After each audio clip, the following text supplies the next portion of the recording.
up, everybody, and welcome back to a brand new episode of Comic Chaser. I'm a little late this week because I was getting over a cold, but I'm pretty much 100% now, so we are back. We've only got 4 comics this week. Technically I picked up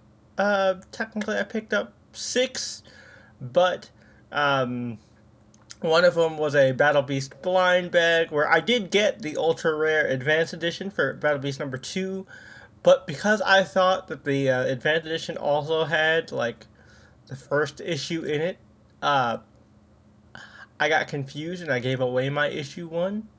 So I'm getting that back next week, and so when I get that back next week, I'll talk about what I thought about Battle Beast issue number 1. But issue number 2 is crazy. I did end up reading issue number 2, even though I hadn't read issue 1 yet. And I really like it. Battle Beast, it's always fun to just watch Battle Beast go ham. But yeah, we've got 4 books to talk about. This will be a pretty quick episode. Relatively speaking, it'll still probably be over 20 minutes long because I like to yap, but you know how it is.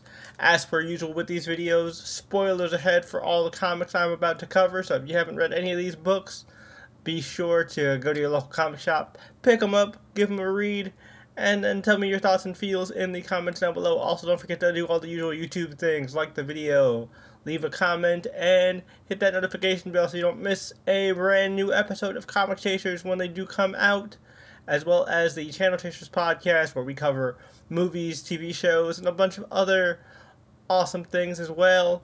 Our recent episode we just covered was on Pokemon Horizons, Season 2, Part 2. And the next one you'll see coming up is, I believe, our Blood of Zeus episode after that. So definitely look forward to that. We got a bunch of stuff coming up, especially with all the big movies coming up this summer. So definitely stay tuned for that podcast if you want to hear our thoughts on the big superhero movies that are coming out. But without further ado, let's go ahead and get started with the usual countdown.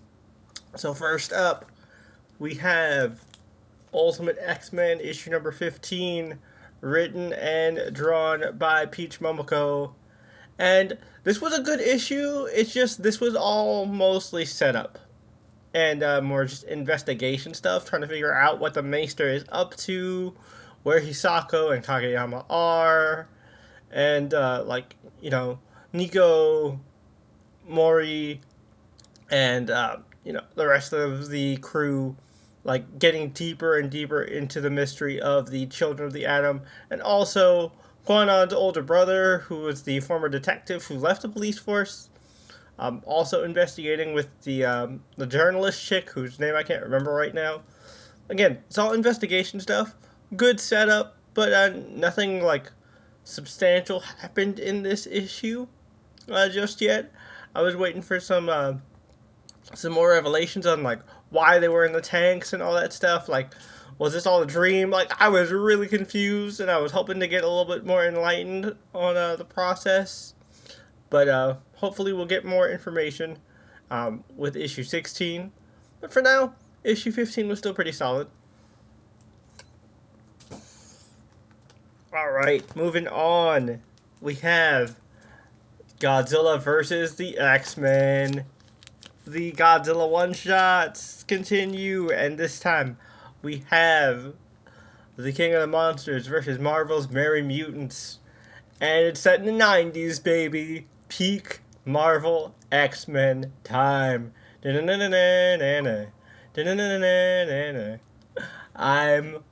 was so hyped for this one, and this did not disappoint. This was really fun.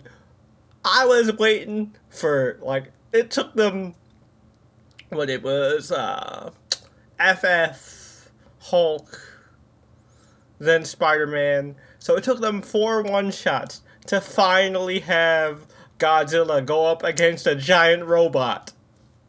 And you know, if it's got to be a giant robot, it's got to be the X-Men. And I was really hyped. I loved how they did it. They used the Super Adaptoid to basically have Godzilla fight against the combined might of the like top tier 90s roster of the X-Men, which was pretty fucking sick. And they also used Pym particles to make it giant sized, and I love that they used, of course, the giant sized pun. Shout out to Nicieza, and let me see who else is on here. Lyso on art.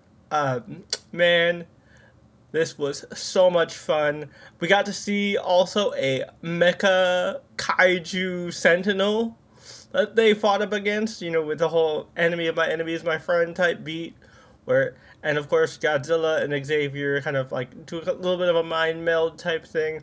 Where, Godzilla doesn't necessarily have thoughts, it more communicates through emotion.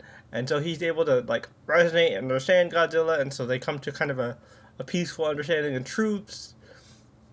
This was exactly what I wanted from this. This was a lot of fun, great action, like very like high paced, and I love also that we include our international X-Men heroes as well. Sunfire played a big part in this also, because she's like the biggest superhero in Japan, which is dope as fuck.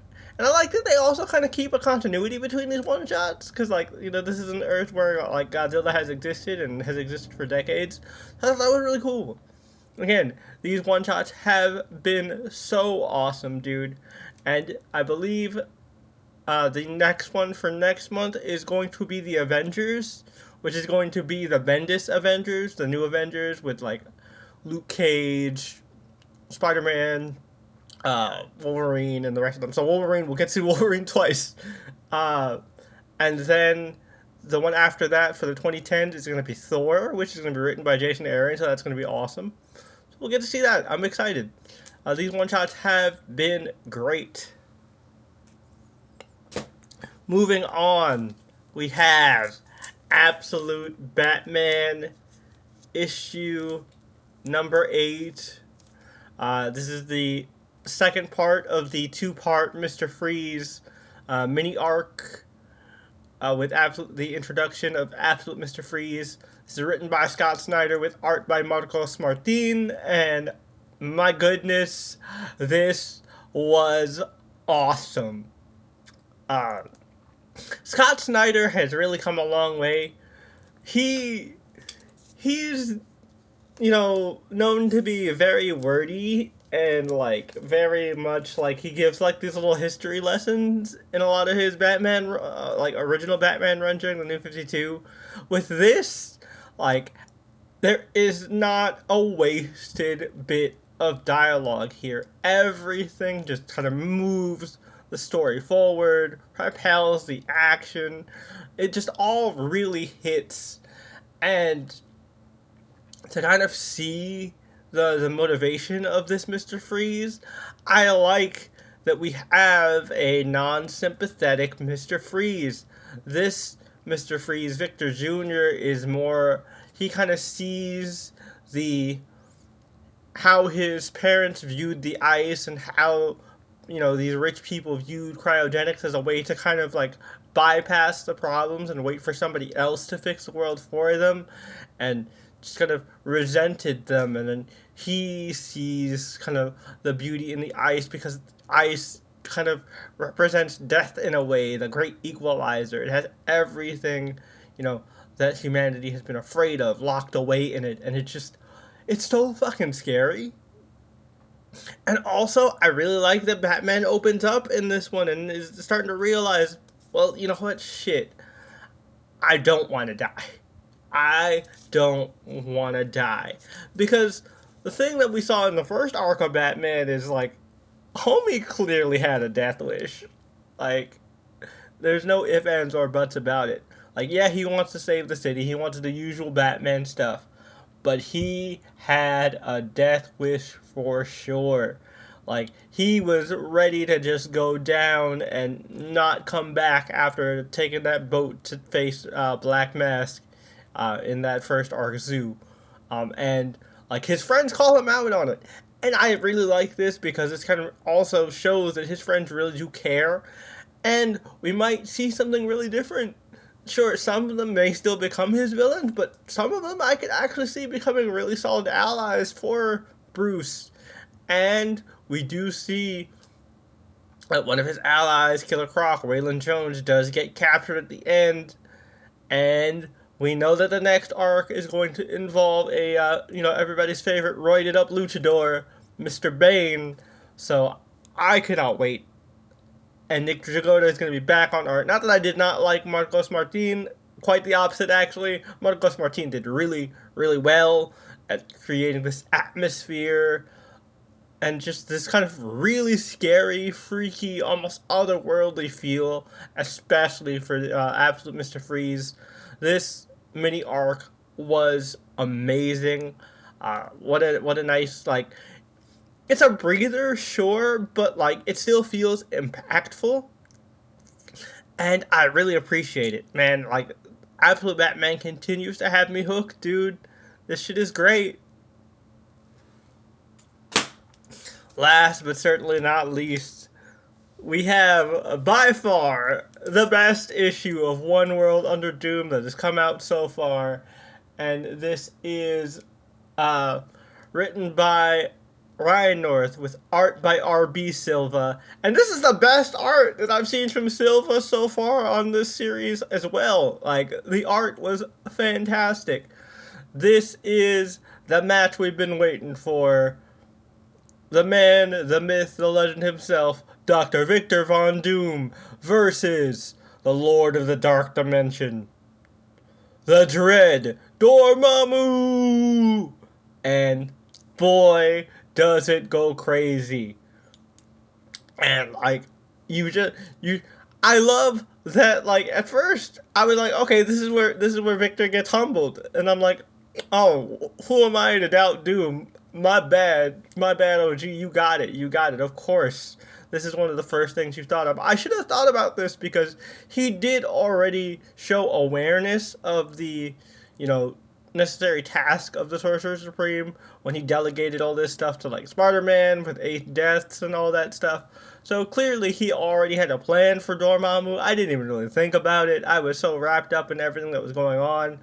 But I love that he just outplays Dormammu, but it also shows that him getting pushed up against a wall, and it wasn't just an easy victory, like no diff for Doom, as Power Scalers would say.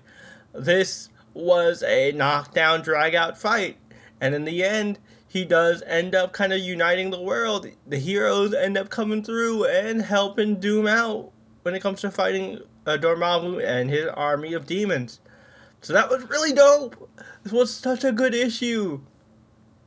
And maybe it also helps because this was finally, maybe because the heroes were not on the table in this issue, but this was the first issue of this event where the superheroes didn't all look like idiots. This was just Doom versus Dormammu, and it was dope as fuck. I really enjoyed it. So that's why this ended up being my pick of the week this week.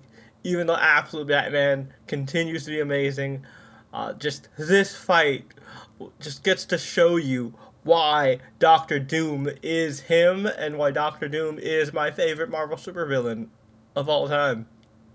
And I'm just really enjoying this event. This kicked so much ass. This was great. Overall, fantastic book, pun intended. We've got 5 more issues of this bad boy. I cannot wait to see, how this wraps up, how Doom will fall from grace. But right now, it's looking a little tough unless the superheroes stop acting like dummies and actually put a plan together. It's going to be a little rough for them, but we'll have to find out. Alright, folks, well, that is it for this week's episode of Comic Chasers. Under 20 minutes. That is a shocker. But don't get used to that, because next week is going to be a heavy week of books. So definitely look forward to that. I have a lot planned.